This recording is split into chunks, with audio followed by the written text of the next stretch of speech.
In the previous video about regeneration and poison potions, the question came up on how to get perfectly aligned potions like this in survival. So I already have a solution for this and developed that with methods a few weeks ago. And let me explain. So you always have a random momentum. And this random momentum, of course, is detrimental to getting the perfect alignment. And we want to get rid of it as quickly as possible. Therefore, we can use a few ways to cancel random momentum. I'm just going to use an arrow for demonstration here. It's also a projectile, behaves very similarly to splash potions. You can get the arrow's motion, like this. And we can see it still has all the motion, even though it's stuck in a block. That's just how arrows work. If you break the block, it will continue flying a bit. And now if we push it with a piston against a wall, and check that again, we see we canceled the momentum on one axis, and we can also do this on the other two axes as well. And then the momentum is gone. Not gonna do it for the Y momentum right here. Can also use the slime block. The slime block will just set the momentum of the entity that it's pushing to 1.0 on that axis. And then it's completely deterministic and not random at all anymore. And there's also a third thing we could use to cancel the momentum, which is these blocks here. So cobweb, powder snow, and sweet berry bushes. Normally when you have a mob, it just usually falls down, but if you put it in a cobweb, a powder snow, or a sweet berry bush, it behaves differently.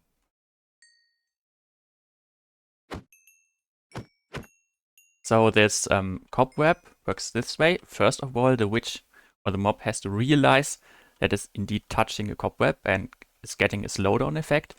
And this slowdown effect is then applied during the next movement attempt.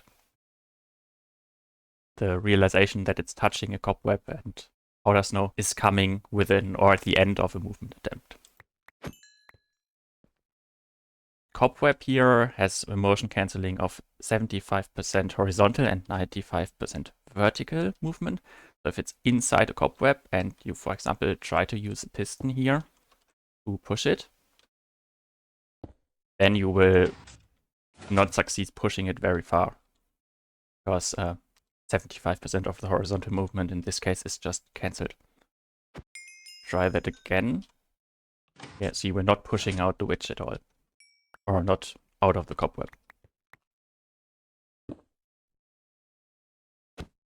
Yeah, with a 95% vertical cancellation, that's very strong. With a powder snow, it's actually the opposite. So it cancels 10% of the horizontal movement and minus 50% of the vertical. So it actually does move more vertically when it's touching a powder snow.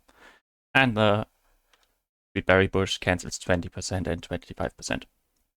But that usually doesn't apply to projectiles at all. So if you take a cobweb here, put it above the witch, or even inside the witch, it doesn't affect the potion at all. And that is because potions, so all the projectiles, use a different movement logic. They don't use any movement that is slowed down by these blocks. They instead do raycast movement.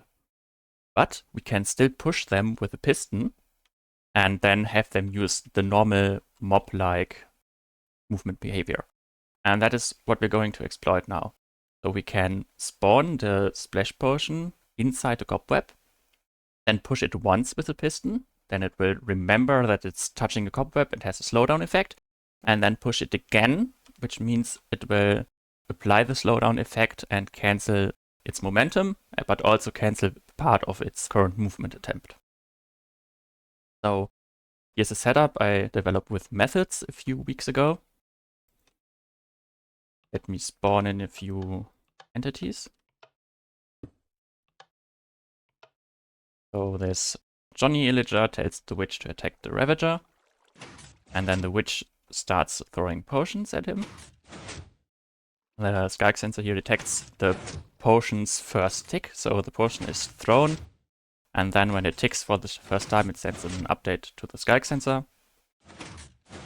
And now we just have delay, So since the witch throws every 3 seconds, we will get the timing from the previous thrown potions to push the next one.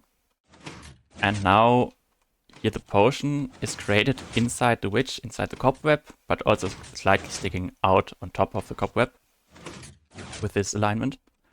We have the card here on a few slow layers. Now, with a block event delay here, we're ordering the pistons. So the bottom piston here pushes the potion first and the top piston is second. Which means the potion is pushed out forward, but it's still touching the cobweb. Because the piston can only push by 0.51 blocks per tick in that direction. Since it's still touching the cobweb and it's also sticking out on top, the top piston can also push it down. And that is the second movement that will cancel the momentum. And then you can see the potions fall down here, partially touching this block here on the side.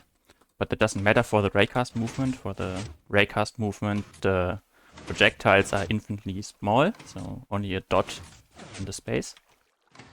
Therefore, they don't collide with a wall or anything here.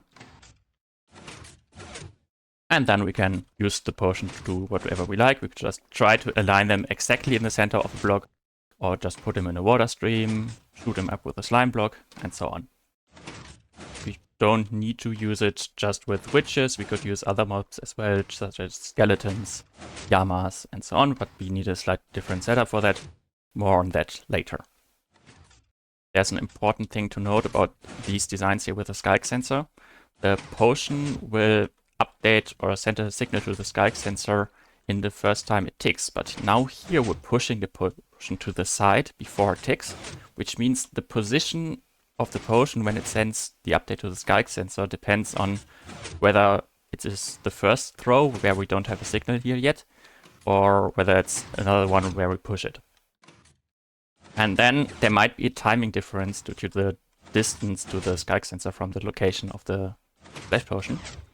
So in some configurations, for example, if you maybe put the Skulk sensor one block to the side, it might make a difference of 1 game tick and then the system will work.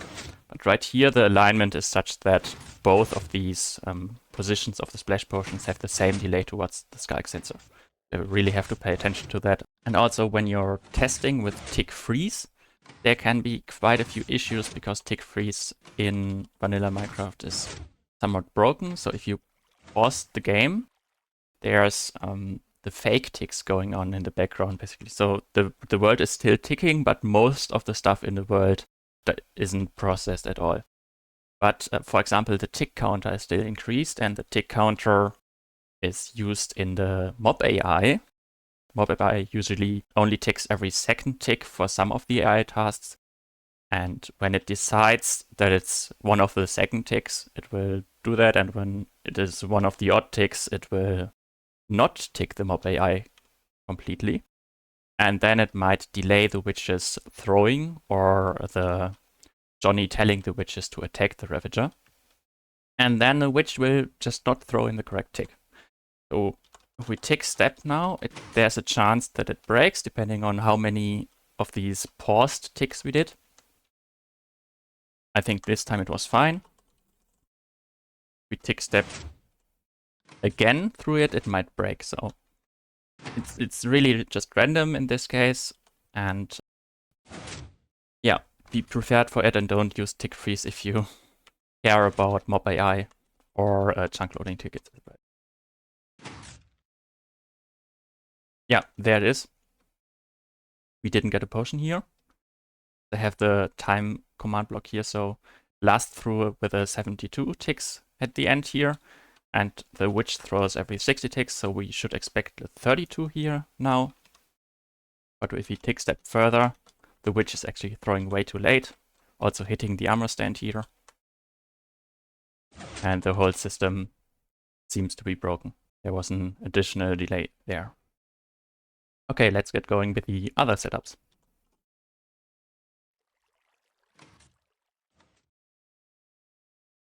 Let's spawn in the mobs again. Here's the setup with skeleton. It's unfortunate that it broke the minecart, but it doesn't really matter. Minecart is just to protect the iron golem from the first shot. And here's the same setup again. We moved the mob a little bit, so the arrow is in a similar alignment as the potion in the other setup. And I also had to move the Sky sensor over, because we needed an additional 1 game tick delay. For some reason we needed the delay because the skeleton just shoots at a different interval or so. So used a different repeater chain here, you can see. And then we get perfectly aligned arrows. Then there's also the Yama, which is a particularly fun mob. So it spits at the wolf. And the Yama spit is kind of weird. It spawned in front of the Yama. That's why we moved the Yama a bit backwards. Yeah, that's almost all there is to it. We have a water curtain here, because Yama spit is just destroyed by water. There's a client-side bug, I would say. The Yama spit's position and velocity is not updated at all on the client.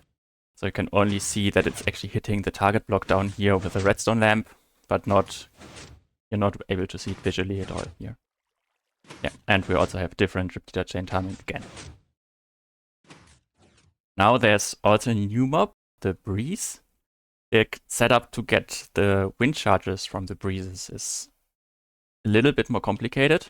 So we have a breeze here and a chest boat in a certain alignment, so the breeze ball ends up in a powder snow after the first push, and then we push it up. And since it's a powder snow, it pushes up very far because it multiplies the vertical movement by 1.5. And then we just push it over with a slime block. So the upwards pushing here cancels the momentum, the slime block adds momentum, and then it should fly out over here. So we need a player in survival mode for this, because the breeze doesn't attack anything else at the moment. And now you can also see a similar issue. The breeze balls, the client side, are completely wrong. So the packets are not sent where it actually is, but you can see the redstone lamps here are updating all the time, and the breeze balls are actually flying over there. The issue is the client side explosion also pushes the player, so we had to put the player in minecart, so position doesn't change all the time. Sometimes when you're lucky, you actually get an update and are able to see the breeze balls. Let me just wait for a bit of this. There you can see one of the breeze balls. Now you see another one. There's a special thing about the breeze balls. It's not really related to the motion cancelling, but they keep their constant velocity. So if you accelerate them with a slime block, they just keep flying. And if you accelerate them with water, they keep flying at a certain speed that they got from the water. And we can also motion cancel them by pushing them against the wall, like the arrow in the beginning. That's what's also done here. That's it for this video. I will also provide this world as a world download, so you can test it yourself and maybe build on the results of this testing and get a perfect alignment for the regeneration potions.